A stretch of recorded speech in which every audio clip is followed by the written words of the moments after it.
Finn warns Roxanne. Roxanne in Judgment Day's shadow. Finn's silent threat. Judgment Day watches Roxanne. Roxanne vs. Finn tension. Make sure you subscribe and hit the notification bell so you never miss an update. How far can confidence really carry someone before it quietly turns into a spotlight they didn't ask for? And when someone like Finn Bálor looks at you differently, not angry, not amused, but measured, does that mean you've already stepped too far without realizing it? Because on this episode of Raw, nothing about Finn Bálor felt random. Nothing about his timing, his tone, or even his silence felt accidental. It was like watching someone stand still in a storm while everyone else is pretending the wind isn't picking up.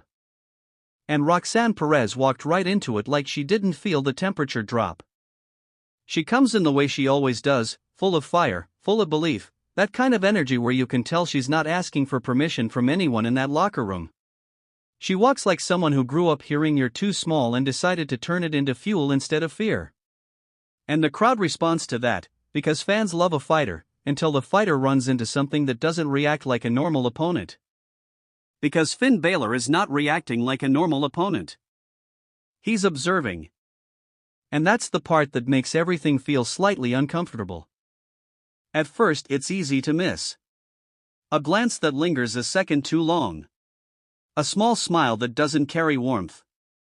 A moment where Roxanne is talking and Finn isn't even looking at her like she's speaking to him, but like she's revealing something about herself without realizing it. And if you're watching closely, that's where the story starts. Not with a punch, not with a confrontation, but with attention. Because attention from Finn Bálor is never neutral. He doesn't waste it. Then the warning comes. And it doesn't come like you'd expect in WWE. No shouting, no dramatic interruption, no sudden escalation. It comes almost casually, like he's commenting on weather that only he can see changing. He tells Roxanne Perez she's not ready for what this place does to people like her. And the way he says it matters more than the sentence itself. No aggression. No frustration. Just certainty. That calm kind of certainty that doesn't try to convince you, because it already assumes you'll understand later. And that's what makes it unsettling. Because now you're not just hearing a threat, you're hearing someone speak like they've already watched the ending play out. Roxanne doesn't flinch, at least not outwardly. She answers back with confidence, because that's who she is right now in this moment of her career. She's still in that phase where belief feels stronger than history. Where you can look at someone like Finn Bálor and think, I respect what you've done, but I'm not intimidated by it. And honestly, that attitude is what got her here in the first place. But WWE has a funny way of testing that kind of mindset. Because belief doesn't always break in one moment. Sometimes it just starts cracking in places nobody notices immediately. Finn walks away after the warning. No attack. No escalation. Just distance. And somehow that makes it heavier. Because now Roxanne is left standing there with something she didn't have before that conversation, doubt, or maybe not even doubt yet, but awareness.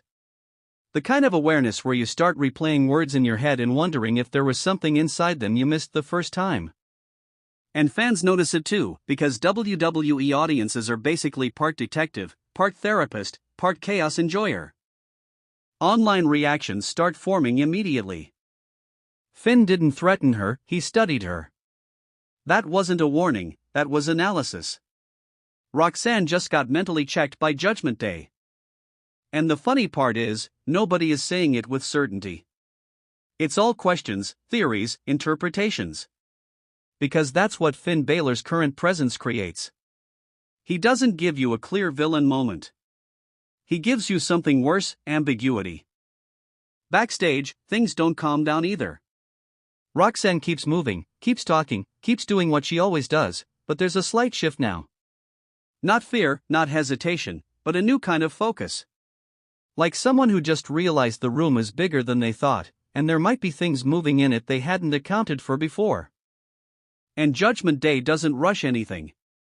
That's the part people forget. They don't jump at opportunities like wild animals. They circle. They observe. They let situations breathe until they become something else entirely. Finn especially. He's not operating like someone trying to prove a point anymore. He's operating like someone who understands patterns. He sees momentum before it fully forms. He recognizes when confidence is still clean, still untested, still vulnerable to pressure. And Roxanne Perez is exactly that kind of moment. Untested at that level. Fearless enough to walk into danger. Skilled enough to survive longer than most expect. But still early enough in her journey where experience hasn't yet written its corrections into her mindset. That's the space Judgment Day thrives in. Not weakness. Not arrogance. But transition. And Finn's warning starts to feel less like intimidation and more like something else entirely. Like recognition. Like he's saying, I know where this is going if nothing changes. But here's where it gets interesting, because Roxanne doesn't retreat mentally. If anything, she doubles down physically. She keeps engaging, keeps stepping forward, keeps refusing to act like she's been placed in a lower position in the hierarchy just because someone with more history spoke to her differently. And that's where the tension builds properly.